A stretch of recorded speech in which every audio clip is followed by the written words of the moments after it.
चलो भाई next topic से स्टार्ट करते हैं, कंटिन्यू करते हैं। टॉपिक का नाम लिखते हैं इंटीग्रेटेड रेट इक्वेशन। बेसिकली पढ़ना क्या है हम लोगों को, zero order, first order, second order के रिएक्शन जो है उनका इंटीग्रेटेड फॉर्म निकालना है। इंटीग्रेशन इंटीग्रेटेड वाला होता है और डिफरेंशिएशन वाला आप पढ़ चुके हो। जैसे आपने पढ़ा था dx/dt रेट था, उसको आपने क्या लिखा था, k इंटू कंसनट्रेशन जो भी थी पावर की, ऊपर पावर अल्फा वगैरह लिख दिया था। ये जो आपने प्रेजेंटेशन अब तक पढ़ी थी वो डिफरेंशियल फॉर्म थी। क्या थी? Differential form. और अब जो हम पढ़ेंगे वो पढ़ेंगे इंटीग्रेटेड रेट इक्वेशन। ठीक है, तो स्टार्ट करते हैं टॉपिक से। पहला टॉपिक आपका रहेगा इसके अंदर, पहले इंटीग्रेटेड रेट इक्वेशन निकालते हैं हम जीरो ऑर्डर रिएक्शन के लिए। तो जीरो ऑर्डर रिएक्शन में इंटीग्रेटेड रेट इक्वेशन का मतलब क्या होगा वो ध्यान से समझो। जो रेट है, मान लो आपके पास एक रिएक्टेंट है ए, ये कन्वर्ट हो गया प्रोडक्ट में। इसके लिए आप रेट लॉ क्या लिखेंगे? रेट जो है वो डायरेक्टली प्रोपोर्शनल है किसके? कंसंट्रेशन ऑफ ए के। और पावर क्या लिखेंगे? जो ऑर्डर होगा, और ऑर्डर क्या आएगा? ज़ीरो। प्रोपोर्शनैलिटी का साइन हटाया आपने, लिख दिया के को यहाँ पे। आप क्लियर विद दिस? ठीक है, आप सुनो। तो रेट को हम क्या लिखेंगे यहाँ पे? रेट था हमारा dx/dt, ये था चेंज इन कंसंट्रेशन। x क्या है यहाँ पे? dx है change in concentration in small time dt। इसको हम क्या लिख देंगे यहाँ पे? k, और यहाँ पे लिख देंगे a की पावर 0, मतलब इसको सिंपल 1 लिख सकते हैं। ख़त्म करो, इसको मिटाई देते हैं पूरा का पूरा। आप क्लियर विद दिस? अब मेरी बात सुनो, यहाँ पे जो a की कंसंट्रेशन है टाइम के साथ क्या हो रही है? डिक्रीज हो रही है। ठीक है, हाँ, तो यहाँ पर इसकी कंसंट्रेशन टाइम के साथ डिक्रीज होती है। चाहे तो आप dx लिख दो, या तो ऐसे लिख लो कि a की कंसंट्रेशन dA/dt। a की कंसंट्रेशन टाइम के साथ कम हो रही है, ज़्यादा हो रही है? कम हो रही है। अगर कम हो रही है तो आप इसको क्या लिख सकते हैं रेट के टर्म्स में? माइनस। फिर इसको हम क्या लिखेंगे? हम यहाँ इसको ऐसे लिख सकते हैं, minus dA is equal to के इंटू dt। मान लेते हैं हमारी पहली इक्वेशन है। कौन सी इक्वेशन है? पहली इक्वेशन। ठीक है, अब हम इसको ऐसे भी लिख सकते हैं, dA जो है वो हो गया k इंटू डी टी के बराबर, वो भी माइनस के डी टी के बराबर। ठीक है, मान लेते हैं फर्स्ट इक्वेशन ये वाली है। क्लियर है? हमारे पास एक डिफरेंशियल इक्वेशन है जिसमें डिफरेंशिएशन के टर्म्स हैं। अब मैं इसको क्या करता हूँ मैं एक काम करता हूँ, इसको दोबारा मिटा के साफ साफ लिखने की कोशिश करता हूँ, बड़ा बड़ा। इसी पार्ट को मैं लिखता हूँ यहाँ लिखूँगा माइनस dA/dt। माइनस का साइन तो मैं उधर ले जाता हूँ और इसको लिख देता हूँ k इंटू डी टी। तो यहाँ माइनस लिख दूँ। Very good. अब मैं क्या करता हूँ यहाँ पे, इसको मान लेते हैं let it be equation number 1। ये डिफरेंशियल पार्ट है, डिफरेंशिएशन के टर्म्स में है dA और dt के टर्म्स में। इसको इंटीग्रेटेड फॉर्म में लाना है तो दोनों तरफ हम इंटीग्रेट करेंगे। क्या करेंगे? इंटीग्रेट। छोटी सी कंसंट्रेशन का अगर हम इंटीग्रेशन करेंगे तो छोटी छोटी कंसंट्रेशन मिलके क्या पूरी फुल फाइनल कंसंट्रेशन निकल जाएगी। तो यहाँ पर जो कंसंट्रेशन निकल के आ जाएगी, मान लो वो हो गई a। क्या आ गया बेटा? a। k कांस्टेंट है तो कांस्टेंट माइनस k को बाहर निकालो, और dt का जो इंटीग्रेशन होगा वो क्या होता है? t होता है। तो उसको क्या हम यहाँ पे माइनस के टी लिख सकते हैं। मान लो ये इक्वेशन नंबर हमारी 2 हो गई। कोई प्रॉब्लम तो नहीं यहाँ तक? अब मेरी बात समझो। जब टाइम की वैल्यू 0 थी, अच्छा एक और बात याद रखना, जब यहाँ पर ये इंटीग्रेशन करते हैं तो यहाँ इंटीग्रेशन कांस्टेंट भी लगाना पड़ता है i। इसको लिखते हैं हम i। ठीक है, अच्छा ये इक्वेशन नंबर 2 है। जब टाइम की वैल्यू 0 थी, क्या थी? टाइम की वैल्यू 0। तो जो कंसंट्रेशन थी, देखो ये a जो हम लिखेंगे ना, सिंपल यहाँ पर जो a लिखेंगे वो कंसंट्रेशन एट टाइम t है। देखो जो भी कंसंट्रेशन टाइम t पर होगी रिएक्टेंट की, उसको हम लिखेंगे a। और जो टाइम इक्वल टू, जब हमारा रिएक्शन स्टार्ट हुआ था, जब टाइम इक्वल टू 0 के बराबर था, तो जो कंसंट्रेशन थी उस टाइम पे वो a किसके बराबर थी? a0 के बराबर थी। किसके बराबर थी? a0 के बराबर थी। तो यहाँ पर क्या होता है, टाइम की वैल्यू को अगर मैं 0 डाल दूंगा तो ये पूरा टर्म क्या हो जाएगा? 0। और a को मैं क्या लिख सकता हूँ? a0 लिखूंगा तो यहाँ i की वैल्यू आ जाएगी a0 के बराबर। किसके बराबर आ जाएगी i की वैल्यू? a0 के बराबर आ जाएगी। Are we clear with this? इसको क्या करते हैं, इस t की वैल्यू को यहाँ डालते हैं, पूरा टर्म 0 हो जाएगा। i की वैल्यू हम निकाल चुके हैं a0, इसको उठा के यहाँ रिप्लेस करो और a को वहीं लिखा रहने दो। तो हमारी इक्वेशन बन जाएगी a is equal to minus के टी प्लस i की वैल्यू हम क्या निकाल चुके हैं? a0 निकाल चुके हैं। यहाँ तक की बात पूरी क्लियर है? अब मैं क्या करूँगा यहाँ पे, के टी को उठा के इधर ले जाता हूँ, उसको उठा के उधर ले जाता हूँ। तो हम इसको ऐसे लिख सकते हैं, k t is equal to a naught, ये हमारी इनिशियल कंसंट्रेशन है जब टाइम की वैल्यू कितनी थी 0, तो ये ए नॉट हो गया और यहाँ पे माइनस कर देंगे हम ए को, माइनस कर दिया तो यहाँ से के की वैल्यू निकल के हमारे पास आ जाती है ए नॉट, कंसंट्रेशन के टर्म्स में ही लिख दो, मैं तो कहता हूँ ऐसे करके ब्रैकेट में, ए नॉट माइनस ए, ये हो जाएगा इनिशियल कंसंट्रेशन और ये हो जाएगा concentration at time t by t. तो ये आपका रेट कांस्टेंट की वैल्यू आ गई, किसके बराबर आ गई, रेट कांस्टेंट के बराबर। ये हो गया आपका rate constant. Are we clear with this? यहाँ तक की बात पूरी क्लियर है आपको? तो ये हमारा रेट कांस्टेंट हो गया, ठीक है। अब सुनो मेरी बात को, ये रेट कांस्टेंट है, ए नॉट है, ए टी है, ठीक है। तो यहाँ तक की क्वेश्चन आपकी पूरी क्लियर हो चुकी है, इसको एज इट इज कॉपी करो, अगला एस्पेक्ट समझते हैं। फिर अगर मुझे यहाँ पे निकालना पड़े, मान लो मैं ना इस पूरे पार्ट में से कुछ काम की इक्वेशंस को बाहर निकाल लेता हूँ। एक तो ये वाली इक्वेशन हमारी काम की रहेगी और एक ये वाली, ठीक है। तो इसको साइड में लिख लूँगा कहीं पे। मैं इस वाली इक्वेशन को नोट कर लेता हूँ पहले, a is equal to minus के टी, सॉरी मैं इस वाली इक्वेशन को नोट करता हूँ, तो i की वैल्यू डल जाएगी उसमें, माइनस के टी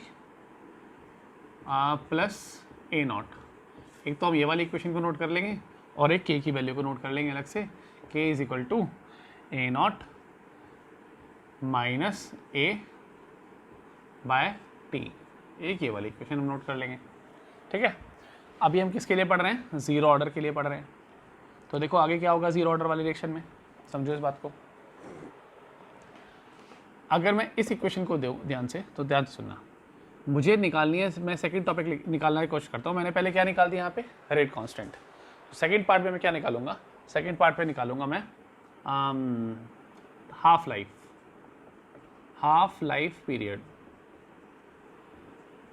हाफ लाइफ पीरियड को हम डिनोट करते हैं टी हाफ से। और टी हाफ क्या होता है, टी हाफ वो टाइम होता है जब इनिशियल कंसंट्रेशन की जो रिएक्टेंट है हमारा, मान लो 100 ग्राम ने रिएक्टेंट लिया, तो उसको 50 ग्राम होने में कितना टाइम लग रहा है, मतलब इनिशियल कंसंट्रेशन का आधा होने में कितना टाइम लगता है, उसको हम बोलते हैं T half, that is called half life, ठीक है। तो हाफ लाइफ के बारे में जानेंगे सीधा। तो हाफ लाइफ यहाँ से निकालनी है हमें, तो कैसे निकालेंगे, सिंपल सी बात है। इस टी को मैं बना लूँगा अगर टी हाफ, देखो इसी फॉर्मूले को चेंज करूँगा मैं इस टी को उठा के पहले यहाँ लिखता हूँ, के को उठा के यहाँ लिखता हूँ, तो जनरल फॉर्मूला हमारा क्या बन जाएगा, t a naught minus a by k, ऐसे हो गया। अब मुझे एक बात बताओ, मैं अगर इस टी को लिख देता हूँ टी हाफ के बराबर, ये इनिशियल कंसंट्रेशन है, तो इनिशियल कंसंट्रेशन को ए नॉट मान लेते हैं। ये कंसंट्रेशन एट टाइम टी है, तो बताओ जब टी की वैल्यू टी हाफ हो गई, जब हाफ लाइफ आ चुकी है, तो उस टाइम पर कंसंट्रेशन कितनी होगी, क्या वो इनिशियल वाले की आधी हो जाएगी। तो एट टी हाफ मैं यहाँ लिख सकता हूँ, at t half a is equal to a naught by two. जो कंसंट्रेशन टाइम टी पर है वो कितनी हो जाती है, उसकी आधी हो जाती है इनिशियल वाले की। तो ए की वैल्यू क्या हो जाएगी यहाँ बेटा, ए नॉट बाय टू, और यहाँ लिख दूंगा मैं के। अभी क्लियर, यहाँ तक की बुरी बात। तो मैं यहाँ क्या लिखूँगा, अभी यहाँ लिखते हैं हम, ये आ गया हमारा टी हाफ, और टी हाफ को क्या लिखेंगे, A naught minus A naught by two. क्या ये ए नॉट बाई टू रह जाएगा, ए नॉट इनिशियल कंसंट्रेशन है, बाई टू, और के को मैं एज इट इज लिख दूंगा। तो हमारे पास टी हाफ की वैल्यू आ जाएगी ये वाली। आगे क्लियर। अब हमें इसमें कुछ ग्राफ पढ़ने हैं, ठीक है। यहाँ तक पूरा कॉपी करना, स्क्रीन को रोक लो बीच में और फिर इसको कॉपी करो, ठीक है। फिर नेक्स्ट टॉपिक पे चलते हैं।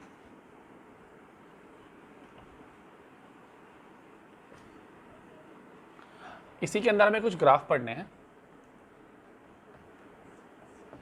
पहला ग्राफ हमारा रहेगा concentration A versus time graph, ये हमारा पहला ग्राफ रहेगा, ठीक है। अब मेरे को एक बात बताओ, आपको स्ट्रेट लाइन इक्वेशन पता है ना, y is equal to M X plus C होती है। यहाँ पर c होता है इंटरसेप्ट, m होता है स्लोप, होता है ना, 12th क्लास के बच्चे हो, इतना तो आता ही होगा। आगे बताओ मुझे एक बात, हमें यहाँ पर इस वाली इक्वेशन को यूज़ करना है। क्या हमारे पास ये कंसंट्रेशन a है, बिल्कुल है, और टाइम t के साथ इसका ग्राफ बनाना है हमें। तो ये हमारा y से y हो जाएगा, ये हमारा x हो जाएगा, और ये नेगेटिव स्लोप हो जाएगा कि नहीं हो जाएगा।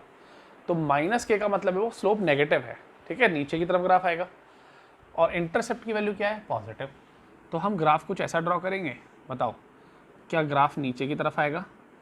ये लाइन नीचे कब आती, जब ये वाली इंटरसेप्ट की वैल्यू नेगेटिव होती। यहाँ इंटरसेप्ट क्या है, पॉजिटिव ए नॉट। तो ये जो वैल्यू है वो किसके बराबर है बेटा, ए नॉट के बराबर। इस वाली एक्सिस पे मैं क्या लिखूंगा, ए को, कंसंट्रेशन को। ये क्या थी, concentration at any time t. और यहाँ पे क्या लिखूंगा मैं, t, that is time. Slope क्या आ रहा है यहाँ पे, slope is equal to minus k. एक तो ये वाला ग्राफ ड्रॉ करेंगे आप। दूसरा ग्राफ आप ड्रॉ करेंगे T half versus initial concentration. इसको ऐसे ले सकते हैं, पहले आप इस वाले को बनाओ तब दूसरा देखता हूँ कौन सा है।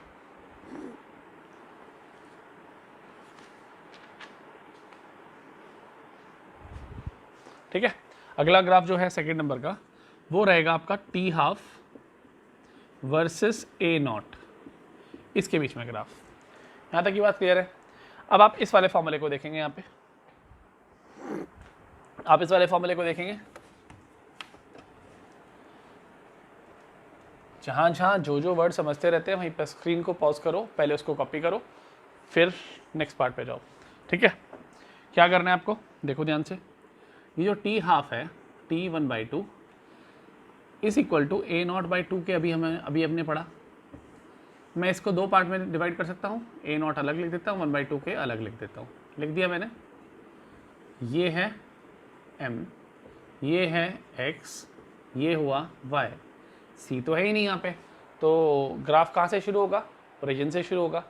स्लोप क्या है, पॉजिटिव, भले ही 1/2 के है तो पॉजिटिव ना। तो ग्राफ ओरिजिन से शुरू होगा। तो ग्राफ बना लेते हैं हम यहाँ पे, इस तरफ लिखेंगे टी हाफ और यहाँ लिख देंगे हम इनिशियल कॉन्सेंट्रेशन, या चाहो तो इसको आप ए नॉट भी लिखो ऐसे करके और इधर एरो बना लो।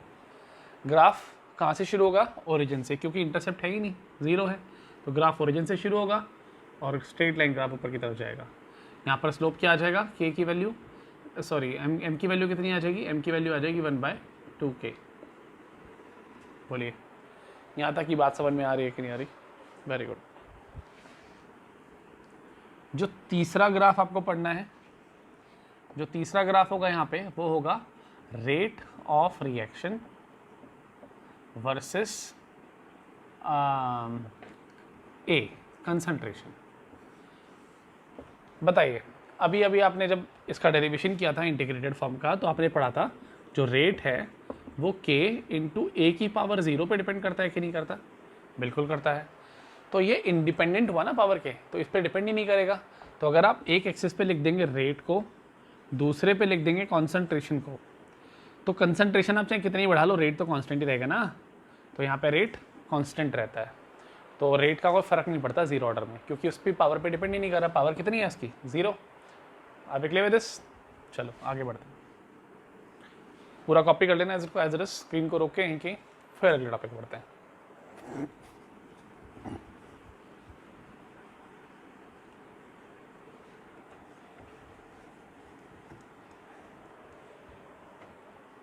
चलो भाई, अब हम लिखते हैं integrated law, rate law for first order reaction. तो अब हम जो लिखेंगे वो किसके लिए लिखेंगे, फर्स्ट ऑर्डर के लिए, फर्स्ट ऑर्डर के लिए integrated rate law, integrated rate law. ठीक है, वो कैसे लिखेंगे, मान लेते हैं हमारे पास फिर से कोई रिएक्टेंट था, मान लो ए था, उसको हमने कन्वर्ट कर दिया प्रोडक्ट में। अब यहाँ पे ध्यान से समझना मेरी बात को। मान लेते हैं इसके स्टार्टिंग में हमारे पास नंबर ऑफ मोल्स थे ए, कितने थे, ए। यहाँ कॉन्सेंट्रेशन नहीं ले रहा हूँ मैं कॉन्सेंट्रेशन की जगह नंबर ऑफ मोल्स ले रहा हूँ। क्या ले रहा हूँ, नंबर ऑफ मोल्स। तो ए जो थे ना, स्मॉल ए, ये थे नंबर ऑफ मोल्स इनिशियली। थोड़े टाइम बाद मान लो एक्स उसमें से डिसोसिएट हो गए, dissociate after time T, time T के बाद मान लो उसमें से एक्स टूट गए, तो उस टाइम पर उसमें कितने नंबर ऑफ मोल्स बचेंगे बताओ मुझे रिएक्टेंट के, क्या वो बचेंगे a माइनस एक्स।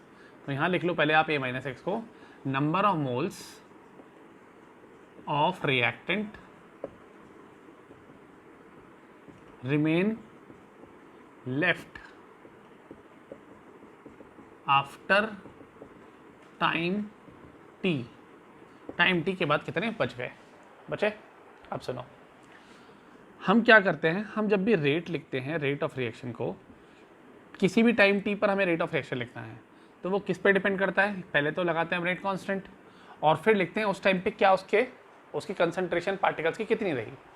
तो नंबर ऑफ मोल्स यहाँ पे कितने डिपेंड करते हैं बेटा, ए माइनस एक्स हुआ कि नहीं हुआ, तो यहाँ लिख देंगे ए माइनस एक्स, क्योंकि ये फर्स्ट ऑर्डर का रिएक्शन है तो मैं यहाँ लिख दूंगा पावर 1। बात समझ में आ रही है, और क्या लिख देंगे हम 1 लिख देंगे यहाँ पे, कोई दिक्कत। एज इट इज कॉपी करो एक एक चीज़ों को।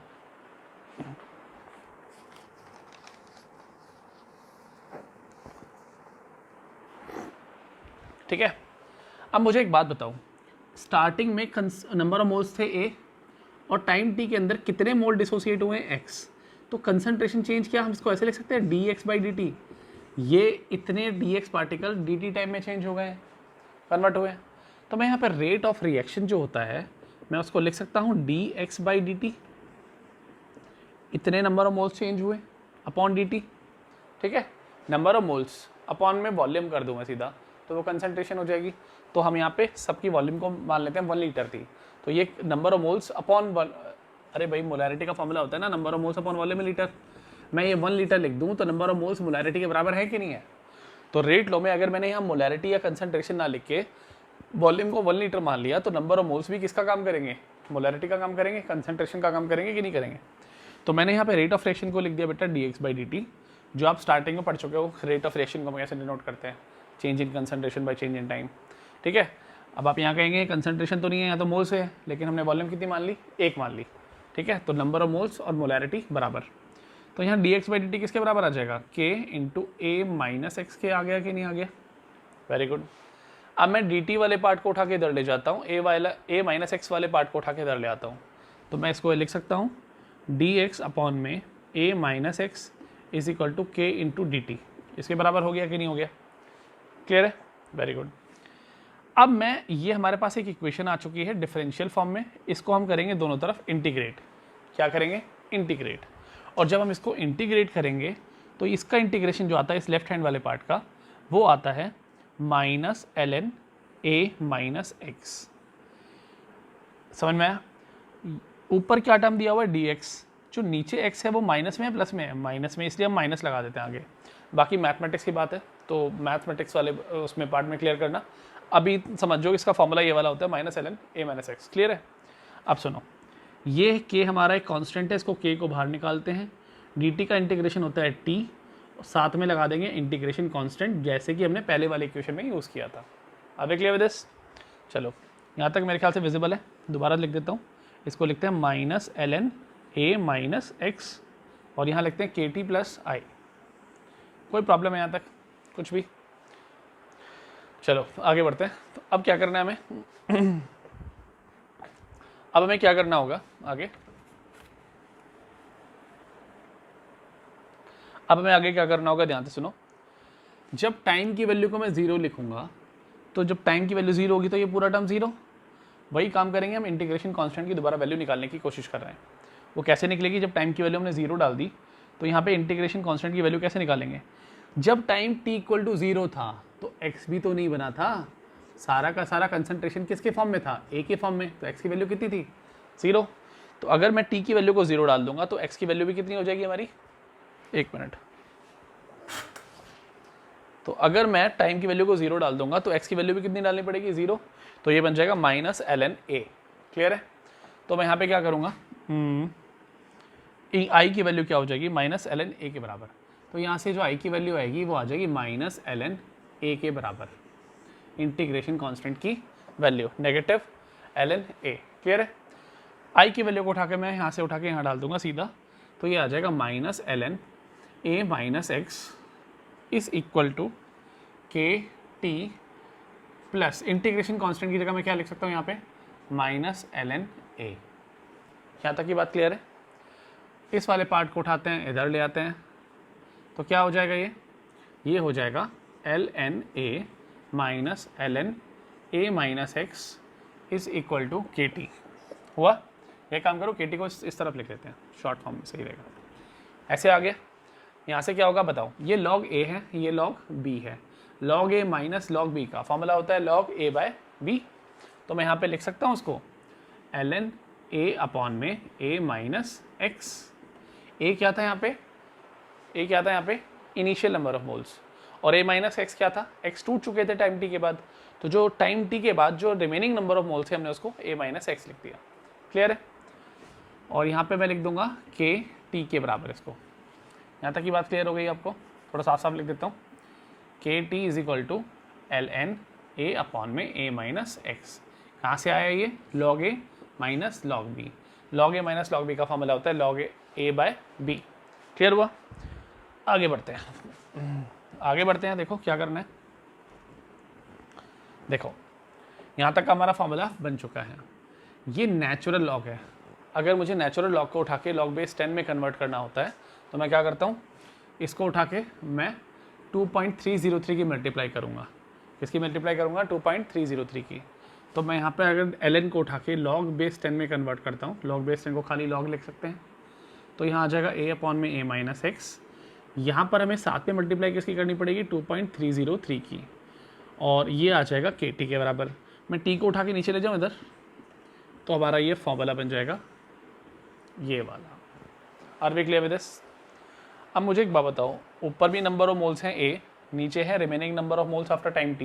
मैं दोनों को वॉल्यूम से डिवाइड कर देता हूँ, तो ऊपर हमारी कंसंट्रेशन आ जाएगी इनिशियल कंसंट्रेशन। अगर मैं इस a को उठा के वॉल्यूम से डिवाइड कर दूँ तो ये बन जाएगा हमारा क्या, इनिशियल कंसंट्रेशन a नॉट मान लेते हैं, और a माइनस एक्स अपॉन में जो भी वॉल्यूम हो उसको हम क्या मान लेते हैं, कंसंट्रेशन एट टाइम t, उसको खाली a लिख देते हैं जैसे हमने पहले पढ़ा था। तो हमारे पास दूसरी इक्वेशन एक सी क्या बन सकती है, k is equal to 2.303 by t. Log a को लिख सकते हैं हम इनिशियल कंसंट्रेशन, और a माइनस एक्स को लिख सकते हैं concentration at time t। Are we clear with this. यहाँ तक की पूरी बात समझ में आ चुकी है हमें। इसको स्क्रीन को पॉज करो, पहले इतना पार्ट उतारो, फिर हम इसके आगे के पार्ट में प्रोसीड करेंगे। ग्राफ, टी हाफ, ये सब कुछ पढ़ना बाकी है। ठीक है, चलो। तो हमारे पास कुछ बेसिक इक्वेशन अच्छी निकल के आई हैं। एक तो हम इक्वेशन रखेंगे अपने पास ये वाली,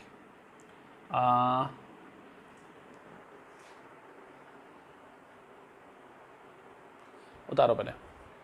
एक तो हम ये वाली इक्वेशन रखेंगे अपने काम की, और एक दो और चलेंगे। ठीक है, वो देख लेंगे टाइम पे। पहले इतनी बात को याद रखो बस। ठीक है चलो।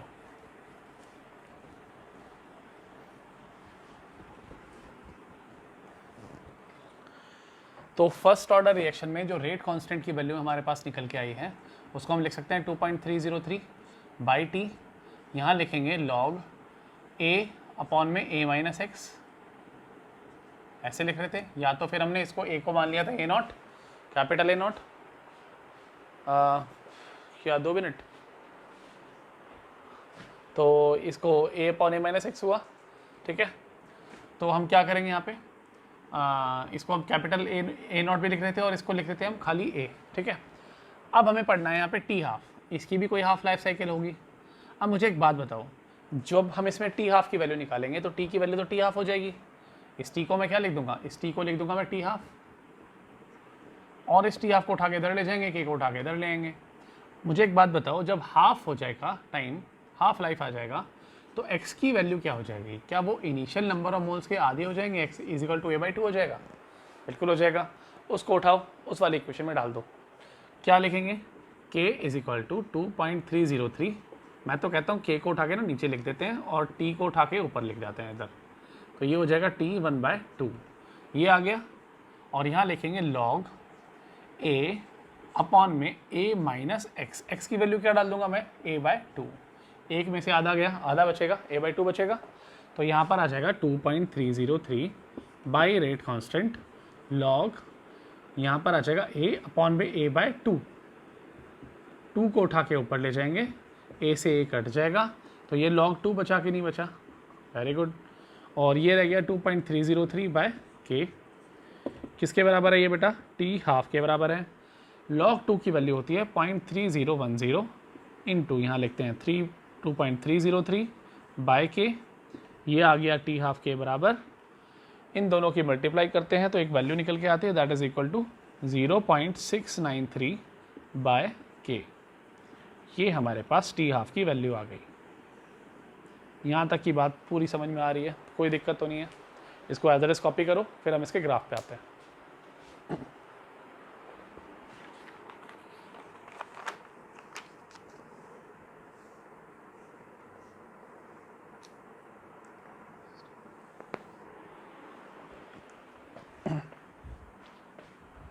ठीक है, चलो अब हम अपने ग्राफ के सेक्शन पे चलते हैं, फर्स्ट ऑर्डर के। तो देखो भाई, जो पहला ग्राफ हम बनाएंगे वो बनाएंगे log a। इसको लिखते ही आपको समझ जाना चाहिए log a हमने कहाँ पढ़ा था, इस वाले फर्स्ट ऑर्डर में कहाँ पढ़ा था। अभी हम पढ़ के आए थे k is equal to 2.303 log, ऊपर हमने लिखा था a नॉट अपॉन में a लिखा था। तो a क्या थी, कंसंट्रेशन थी टाइम t पे, और a नॉट क्या था हमारे पास, initial concentration time t equal to 0 पे। तो मेरे को एक बात बताओ, मुझे log a not versus time के बीच में एक ग्राफ प्लॉट करना है। एक बार चेक कर लेता हूँ। हाँ, हमें ये वाला ग्राफ प्लॉट करना है। तो कैसे प्लॉट करेंगे, ध्यान से सुनो। हमने सिंपल सा फॉर्मूला, देखो कुछ भी रट्टा नहीं मारेंगे, पहले पूरा डेराइव करना ढंग से सीखेंगे ताकि हमारी कॉन्सेप्ट क्लियरिटी पूरी बनी रहे। तो k की वैल्यू क्या होती है 2.303, और यहाँ पे टाइम, यहाँ लिखेंगे log, इसको लिखेंगे a नॉट और इसको लिख देंगे a। लिख दिया। अब इसको हम थोड़ा एक्सपैंड कर लेते हैं, या एक काम करते हैं, t को उठा के इधर ले जाते हैं, 2.30 को इधर ले आते हैं। तो मैं इसको लिख सकता हूँ k into t by 2.303 is equal to log a naught minus log a। बोलो, log a बाई बी को मैंने log a माइनस बी लिख दिया। Very good, log a minus log b का फॉर्मूला लगाया। इस वाले टर्म को उठा के इधर ले जाते हैं, इस वाले टर्म को उठा के उधर ले आते हैं। तो बन जाएगी इक्वेशन कुछ ऐसी, log a is equal to minus के T by 2.303 plus log a not. Are we clear with this? अब मुझे एक बात बताओ, ये वाला जो पार्ट है क्या हम उसको y से कंपेयर करेंगे, और ये वाला जो पार्ट है इसको हम x मान लेंगे। तो जो बचा कुचा पार्ट हमारा रह जाएगा, क्या वो स्लोप के बराबर होगा m के, और ये वाला पार्ट जो है वो इंटरसेप्ट का काम करेगा। सिंपल है। अब सिंपल सी एक इक्वेशन हमें लाइन ड्रॉ करनी है। इस वाले y वाले एक्सिस पे लिख देंगे हम log a ऊपर की तरफ, और x एक्सिस पे लिख देंगे टाइम t। लिख दिया। स्लोप क्या नेगेटिव है, तो ग्राफ ऑब्वियसली बात है नीचे जाएगा, लेकिन इंटरसेप्ट पॉजिटिव है। अगर इंटरसेप्ट पॉजिटिव है तो ओरिजिन के ऊपर से शुरू होगा, और नेगेटिव होता तो ओरिजिन के नीचे से शुरू होता। क्लियर है? तो ग्राफ कुछ ऐसा नीचे की तरफ ड्रॉ होगा। स्लोप नेगेटिव दिख रहा है आपको, स्लोप नेगेटिव है, तो m की वैल्यू क्या हो जाएगी बेटा यहाँ पे, माइनस के अपॉन में 2.303, ये तो हो जाएगा आपका स्लोप। और इंटरसेप्ट की वैल्यू कितनी हो जाएगी, ये वाली, ये हो जाएगी log a not. Are we clear with this? यहाँ तक की बात आपको पूरी समझ में आ चुकी है अच्छे से। इसको एज इट इज कॉपी करें। एक तो ग्राफ आपका ये वाला है, दूसरा ग्राफ इसके बाद प्लॉट करते हैं।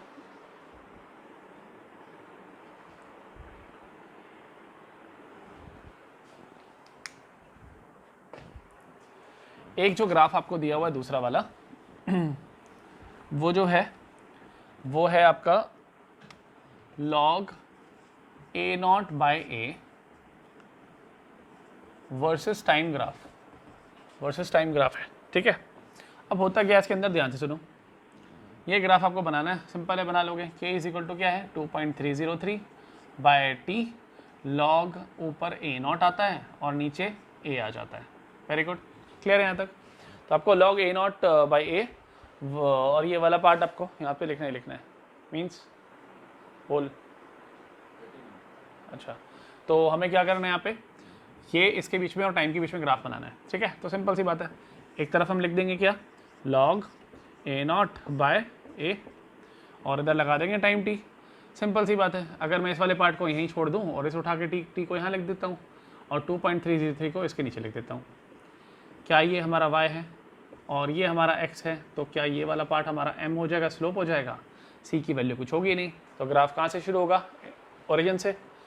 स्लोप की वैल्यू क्या है यहाँ पे, पॉजिटिव, तो पॉजिटिव है अगर स्लोप, तो हम ग्राफ को यहाँ से शुरू करेंगे, स्ट्रेट लाइन ड्रॉ कर देंगे, m की वैल्यू आ जाएगी k अपॉन में 2.303।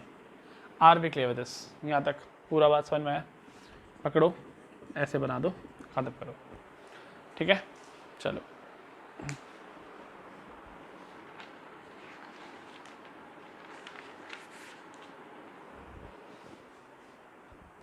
एक ग्राफ और मैं पूछ सकता हूँ उसके अंदर आप लोगों से। मुझे एक बात बताओ, अगर आपसे कोई पूछ ले टी हाफ और इनिशियल कंसंट्रेशन के बीच में, या कंसंट्रेशन, अगर आपसे कोई पूछे concentration A versus T half की इक्वेशन के बीच में ग्राफ बनाओ, तो आपने टी हाफ के बारे में भी क्या पढ़ा? जो टी हाफ होता है वो होता है 0.693 बाय के। क्या ये डिपेंड कर रहा है कंसंट्रेशन पे?